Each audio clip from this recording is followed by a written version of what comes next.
Today, we will be discussing how to replace the swivel on a Series 9000 reel. Begin by locking the reel into place. Place the wrench on the swivel and turn it counterclockwise until it unthreads itself from the shaft. Apply the thread sealant to the male threads of either the swivel or the shaft.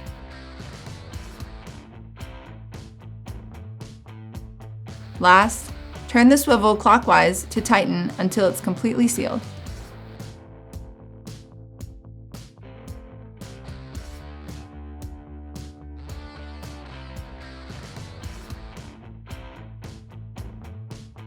Now you're ready to use your new swivel on your Series 9000 reel.